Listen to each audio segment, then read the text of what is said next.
algo seguido. No es que ocurre todo al mismo tiempo o así varias cosas al mismo tiempo. Ya, la segunda definición está mejor. Son elementos o acciones que ocurren al mismo tiempo, concurrentes. Ok, ¿cuántas de esas acciones concurrentes puede atender el procesador al mismo tiempo?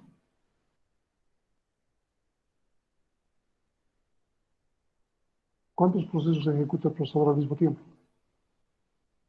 Uno solo. Uno. Uno. Entonces estamos en inconvenientes. ¿Cómo atendemos algo concurrente si solo podemos atender una sola cosa a la vez? Este inconveniente se arregla por lo que ya habíamos verificado desde el tema 1, que era un tiempo compartido o un sistema multiprogramación. Sabemos, según Round Robin, que podemos dividir en cuantos pequeños, les he mostrado cómo lo hace Windows y cómo lo hace Linux, y esto permite que vayan rotando los trabajos y nos cree una idea de pseudo-paralelismo. Pues también nos crea una idea de concurrencia, porque los procesos son ejecutados no secuencialmente, sino, si bien uno a la vez, partes de cada uno van ejecutándose como si fuese paralelos. Para los procesos se pueden clasificar en independientes o cooperantes. ¿Cuál es la diferencia entre procesos independientes y procesos cooperantes?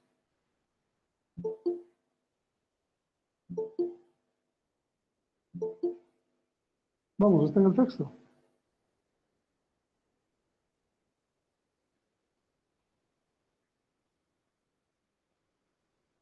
Bueno, obviamente los procesos independientes son aquellos que no precisan de otros. Y los cooperantes son aquellos que de alguna manera van a trabajar en forma conjunta, dependen de otros procesos. ¿Está bien? Ahora bien, independientemente de que sean cooperantes o independientes, valga la redundancia, existen interacciones. Las primeras interacciones tienen que ver con los procesos que comparten o compiten por el acceso a recursos físicos y lógicos. ¿Qué es un recurso físico? ¿A qué nos estamos refiriendo con recursos físicos? Mouse, teclado. Ok, cualquier hardware es un recurso físico. ¿Cuál es un recurso lógico?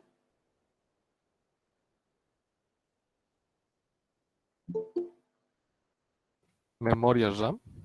No, sigue siendo físico. Sistema operativo. Cualquier software, una base de datos, por ejemplo, el acceso a una base de datos o a un campo específico de un registro, de una tabla, de alguna manera necesita algún tipo de interacción y concurrencia. Pueden haber varios usuarios que están queriendo acceder al mismo campo, entonces se tiene que controlar. Entonces, para esto, ya sean por procesos que se comunican o sincronizan, o simplemente procesos que comparten o compiten, vamos a tener que crear mecanismos que permitan ordenarlos para su utilización. ¿Está bien? Estos mecanismos en los sistemas operativos se llaman Interprocess Communications, comunicación entre procesos. Tienen que comunicarse de alguna manera los procesos para saber quién está a cargo y quién viene a continuación, de alguna manera. Pero para esto se ocurre algo que se llama condiciones de competencia. ¿Qué es una competencia? ¿Me podrían decir?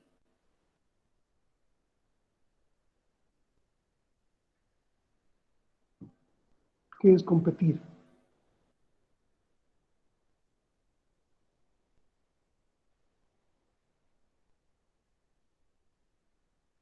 ¿No saben el significado de competencia?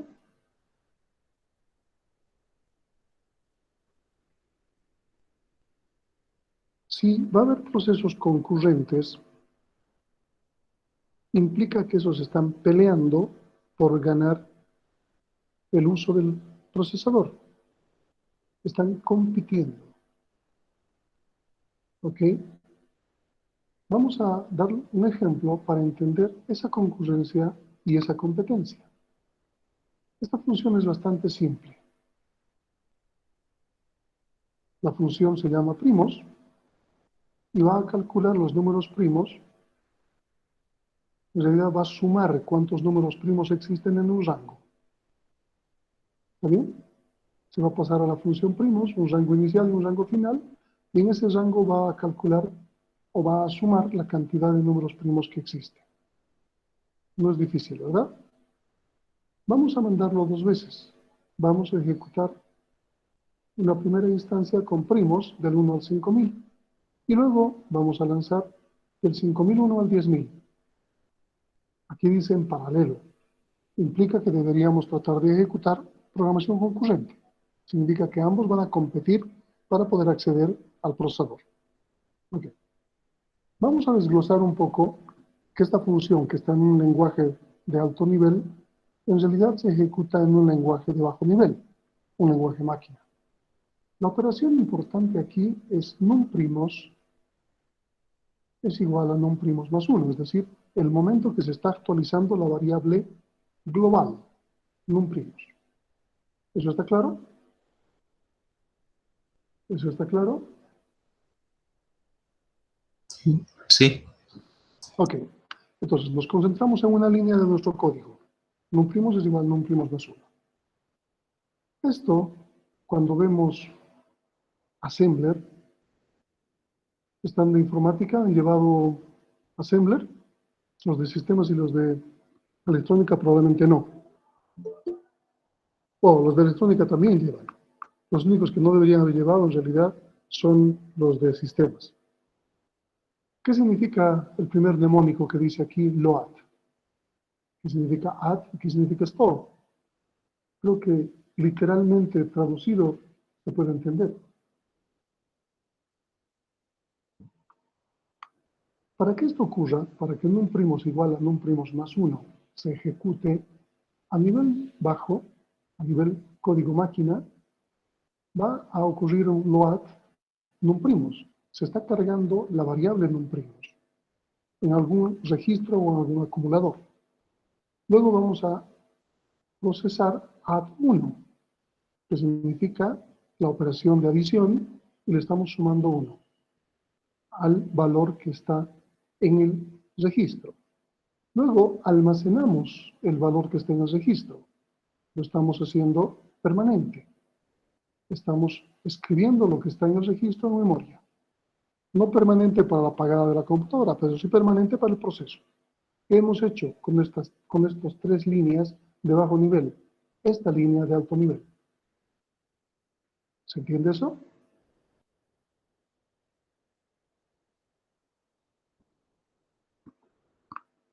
¿Se entiende o no se entiende?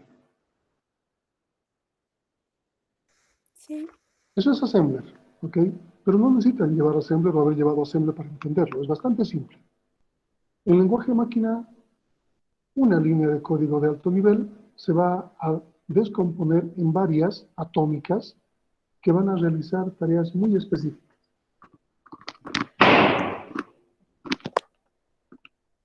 ¿Ok? Estas tareas específicas de cargar el valor de la variable en el acumulador o registro, sumarle 1 y almacenar ese valor, vamos a suponer ahora que está ejecutándose en forma concurrente. 2 hilos, 2 procesos. El primer hilo carga la variable numprimos, suma 1, y existe un cambio de contexto. Pasa a la segunda variable, carga la variable numprimos, suma 1 y almacena la variable. Hay un cambio de contexto y se almacena la variable. ¿Cuál es el valor de numprimos?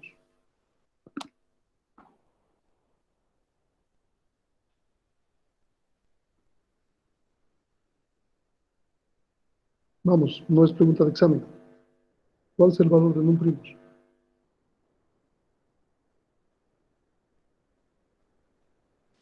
1. 1. ¿Los demás qué dicen?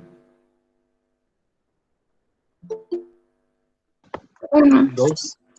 2. 2, 1. Ok, utilicemos el chat. Todos quiero que me den su respuesta. 1 o 2, o el valor que quieran, no sé.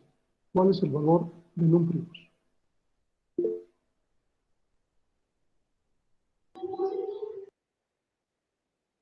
Parece que 2 está ganando.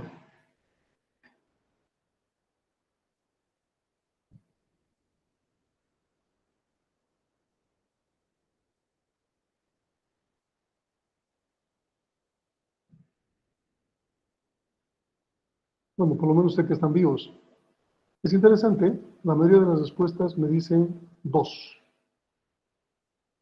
Sin embargo, el valor es 1. Veamos por qué. Aquí en esta parte estamos cargando, en el primer hilo, cargamos la variable numprimos. Este valor, según nuestro código, está en 0, ¿verdad? Aquí empezamos con 0. Y luego ponemos add 1, sumamos en 1. ¿Está bien? Numprimos se volvería 1. Pero fíjense que aparece el hilo 2. El hilo 2 vuelve a cargar numprimos. ¿Y cuál es el valor almacenado? 0. Carga numprimos en 0, suma 1 y este sí lo almacena.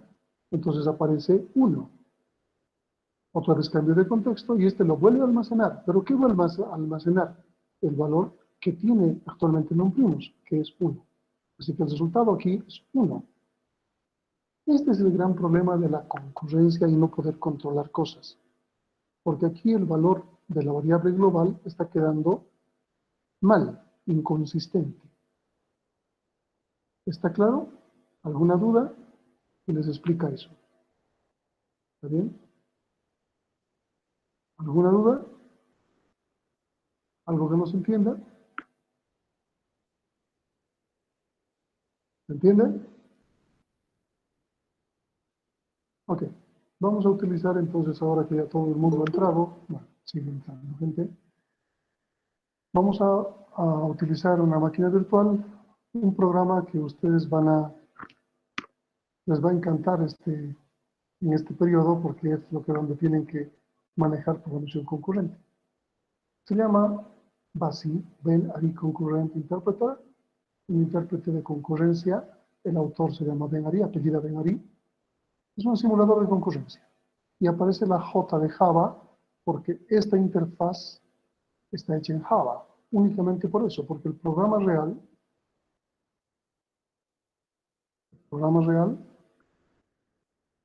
está hecho en C. Es un compilado, es un programa de línea de comandos, fíjense. Pues para este programa de línea de comandos, alguien le ha hecho una interfaz gráfica. Aquí están, justamente Ben-Ari es el autor de BASI, de Bagger, y no aparece el autor del programa que le han puesto Java, donde se hará David String, no sé. ¿Está bien? Bien.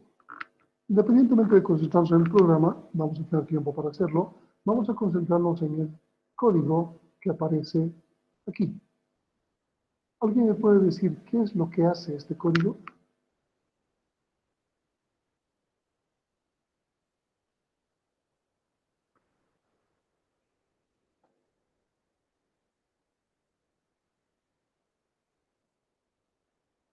Tenemos dos funciones, una función suma, 10, y una función main. ¿Alguien me puede decir qué hace la función suma 10?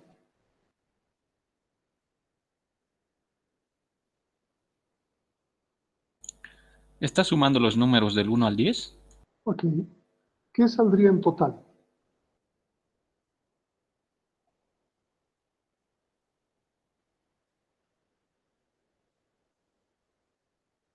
¿Cuál sería el resultado en total?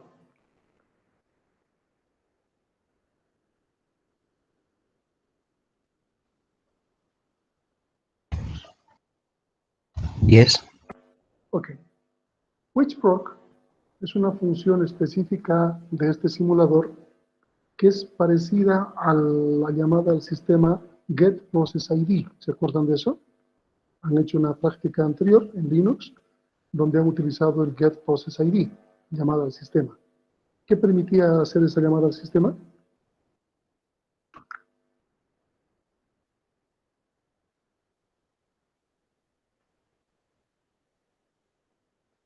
¿Nadie ha hecho la práctica?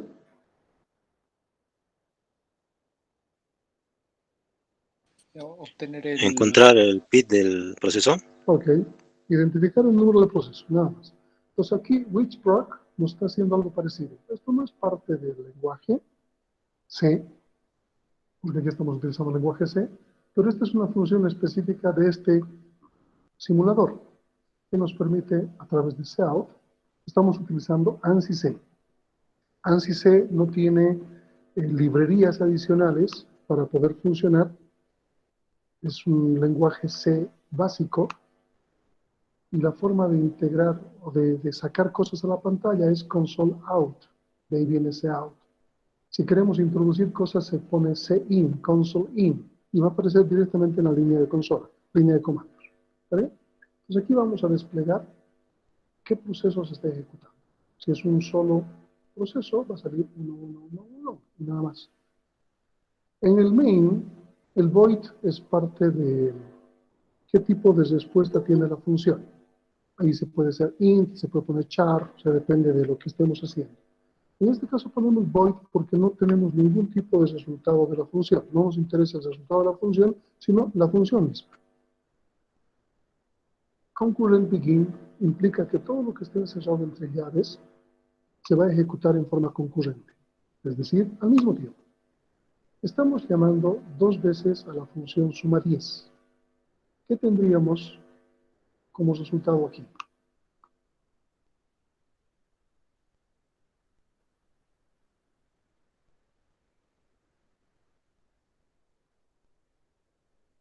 Vamos, sin saber mucho de programación se puede entender qué está haciendo. ¿Cuál sería el resultado? Deberíamos tener 20. Ok, deberíamos tener 20.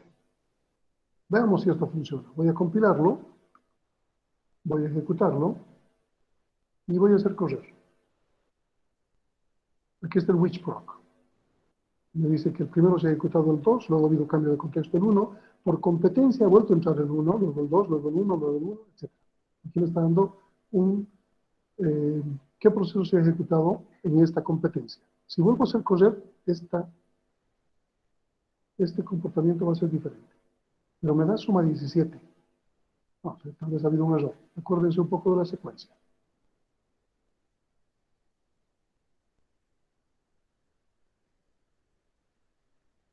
Otra secuencia, si se fija. Suma 16. No está mal.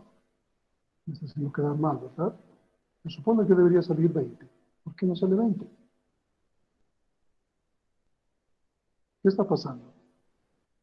Esto es concurrencia, no es secuencialidad. Todos los programas que ustedes han hecho hasta el momento y seguramente van a seguir haciendo son programas secuenciales. Espera que un evento ocurra para hacer otra cosa. Es una secuencia pura. Cómo se ejecuta en el procesador no importa, pero sus programas son secuenciales. Este programa es concurrente.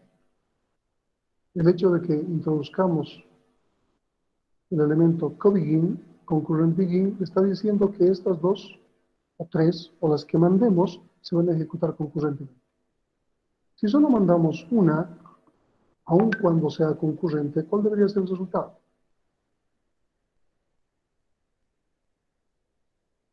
10. ¿Cuál?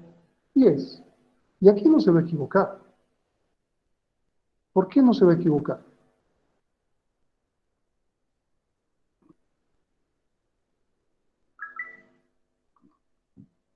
¿Por qué no se va a equivocar?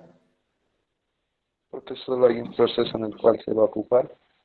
No está compitiendo con nadie. Y aquí claramente nos muestra 1, 1, 1, 1, ¿verdad? ¿Sí? ¿Qué pasa si coloco 3 de estos procesos?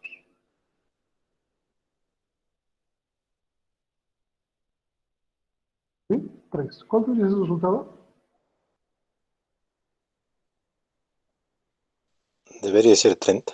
Ok, debería ser 30. Fíjense, which-proc. ¿Qué proceso está ejecutando? Pero no está 25. Veamos otra vez. Puede que se haya equivocado. Otra secuencia, 22. ¿Qué sucede? ¿Alguien me puede decir cuál es la razón por la cual ese comportamiento no es el que estamos esperando?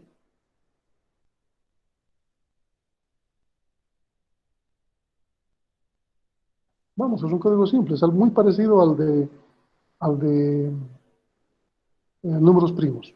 y les he explicado cómo funciona por dentro números primos. ¿Cuál es el problema aquí?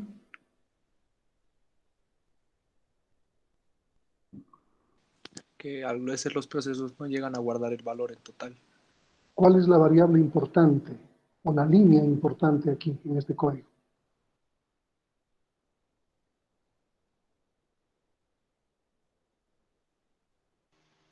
Total. Hay varias líneas con total. Dígame cuál es la línea. Total igual a total más 1. Ok, total igual a total más 1. Es una variable global que está quedando inconsistente porque no está protegida. Es una sección crítica de nuestro código y no está protegida. Y como existen cambios de contexto, los procesos no terminan todo en el tiempo que se les da, sino se quedan a medias.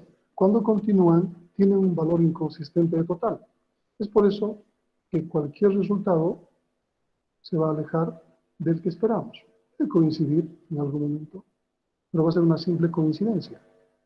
No va a ser un resultado real. Y ejecutando varias veces vamos a tener resultados diferentes. Voy a ejecutar secuencialmente este programa. ¿Está bien? ¿Cómo puedo ejecutar secuencialmente? Lo que es este. Vamos a subir un poco la pantalla. Okay. Aquí tengo el programa main que se ha cargado. ¿Se distingue?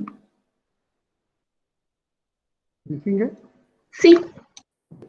Entonces voy cargando el programa main. El programa main en esta parte se está ejecutando. Fíjense, aparece que está llamando a suma 10. Entonces se crea el primer proceso suma 10. Este es el padre, aquí tiene un hijo. Proceso padre 0, proceso hijo 1. Pero también se va a crear un segundo proceso. Estoy llamando 2 veces. ¿Recuerdan? Suma 10. Ok. Y me dice que lo ejecute concurrentemente. Ahora, cualquiera de los dos va a competir por utilizar el procesador.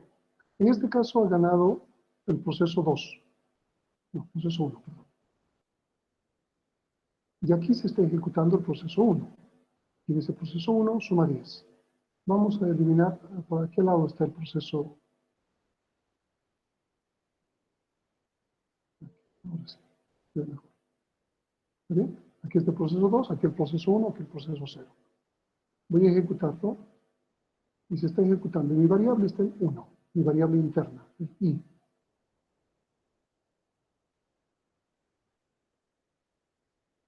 No es este otro. Este es.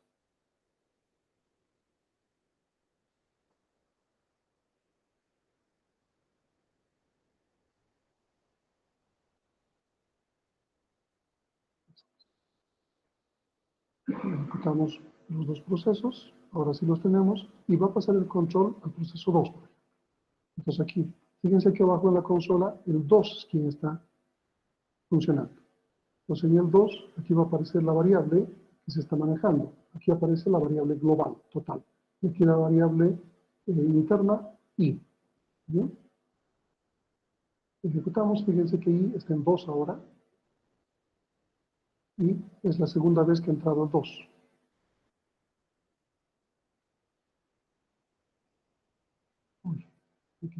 3, 4, 5, 6, 7, 8, 9, 10.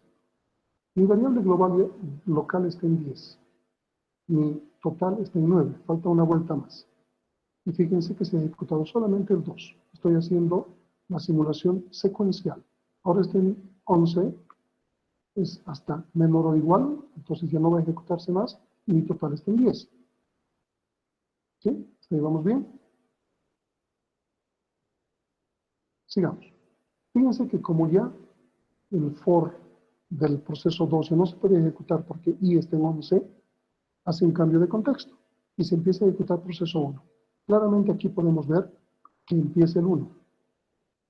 Y vamos viendo que ahora la variable global se va a sumar a lo que tenía antes. La variable local está en 3, 4, 5, 6 y mi total está sumarizando exactamente lo que tiene que ser. Cuando llega a 10, todavía es menor o igual, ¿se acuerdan? Falta una vuelta. El total está en 19.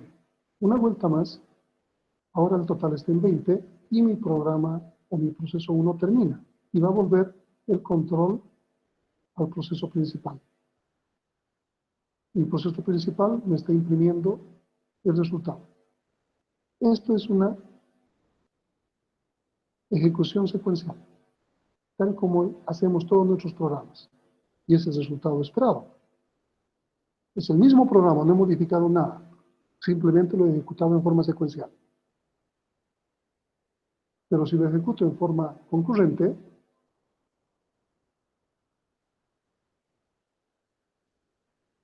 tengo un valor diferente. ¿Qué les parece? ¿Se entiende la diferencia entre concurrencia y secuencialidad?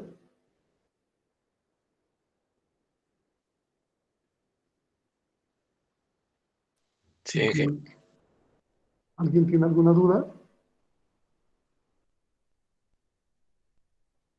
Me dice que tengo que crear mecanismos que me permitan proteger una variable, ¿verdad? Voy a crear un mecanismo que me permita proteger esa variable. Estoy creando un mecanismo llamado semáforo. No es necesario explicarlo ahora, vamos a tener el tiempo para hacerlo. Les había preguntado cuál era el código o la línea crítica. Y me dijeron, total es igual a total más 1. Aquí voy a proteger mi código, mi código crítico, mi sección crítica.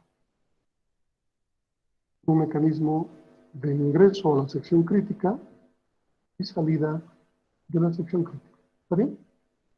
Estoy protegiendo esto. Acabo de introducir un mecanismo de protección.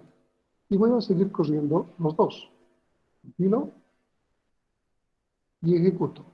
Fíjense la secuencia que se va a ejecutar. Concurrente, arbitraria. Resultado, 20.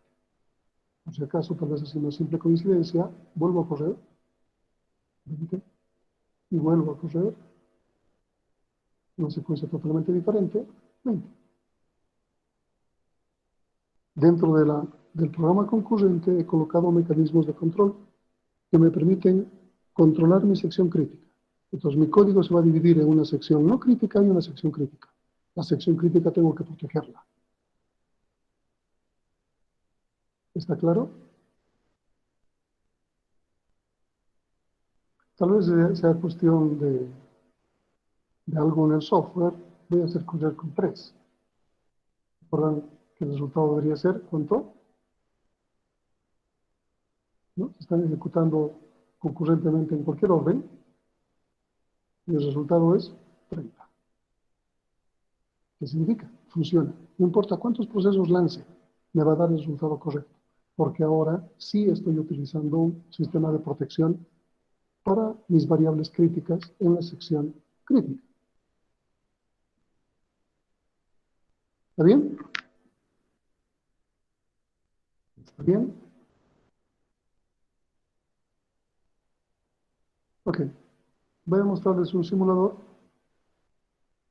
de procesos. Cuando es uno solo, la parte azul me muestra la sección no crítica y la parte roja la sección crítica. Fíjense que cuando está ejecutándose la parte azul, se pone en verde mi variable que arriba dice mutex, mutual exclusion, exclusión mutua. Mi variable mutual exclusion es mi variable o mi mecanismo que me va a proteger. Y se tiene que poner en rojo cuando se ingresa a la sección crítica y se tiene que poner en verde cuando no está en la sección crítica. ¿Qué implica? Que puedo hacer cambios de contexto sin problema cuando estoy en verde. Pero cuando hago cambios de contexto en la parte roja, tengo que proteger la variable. De eso se trata.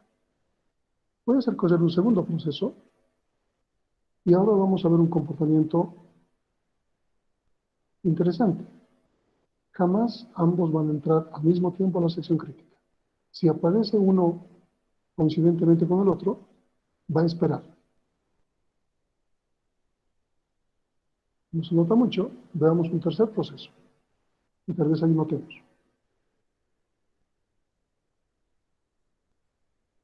Ninguno de los tres debería al mismo tiempo entrar a la sección crítica, la parte roja. Fíjense que ahora que la variable mutex casi todo el tiempo está rojo. Se está protegiendo, pero está todo rojo. ¿Qué sucede si yo hago que mi sección crítica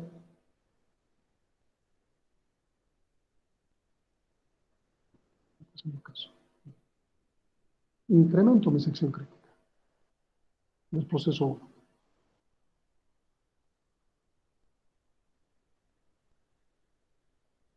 Si no trabajo adecuadamente, puedo matar procesos, es decir, dejarlos de por vida esperando. Fíjense que ahora el proceso 1 tiene una sección crítica bastante grande. Sin embargo, se están sincronizando y se están ejecutando los procesos, haciendo cambios de contexto respectivos para evitar que la sección crítica sea afectada. Voy a hacer que mi proceso 2 crezca igual y veamos cuál es el comportamiento.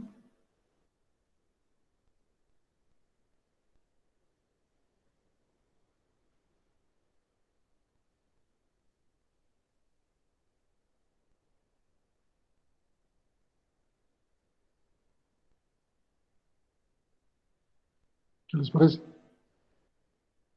Entonces, no importa cuán grandes ya mi sección crítica se están controlando. Obviamente, esto tiene un límite. Voy a hacer que mi proceso 0 tenga una sección más grande todavía. Y fíjense que por la coincidencia puede que no se ejecute nunca el proceso 0. Y solo estén tornándose entre el proceso 1 y el 2.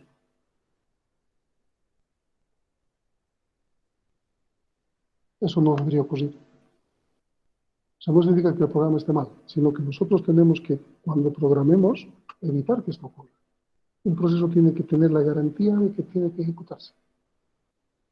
Entonces, los mecanismos que establezcamos para proteger la sección crítica tienen que ser los adecuados.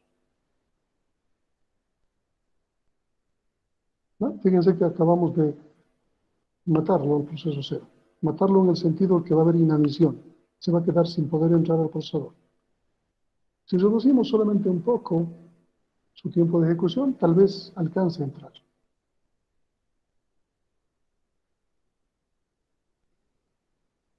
Podemos intentar bajar un poco de los otros también.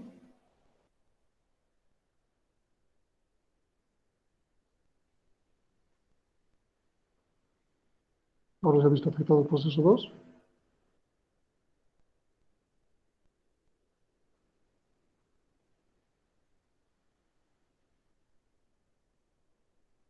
Y bueno,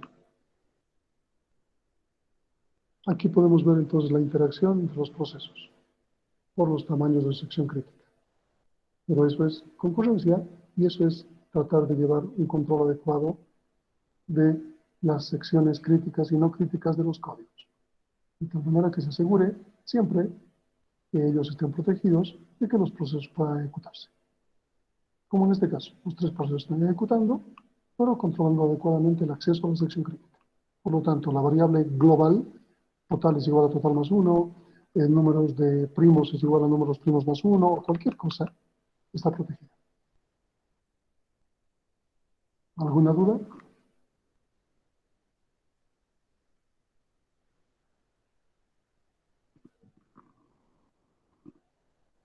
¿No hay dudas? Ok. Entonces, lo que nos toca ver, hemos hablado de la competencia de datos, por datos, la competencia.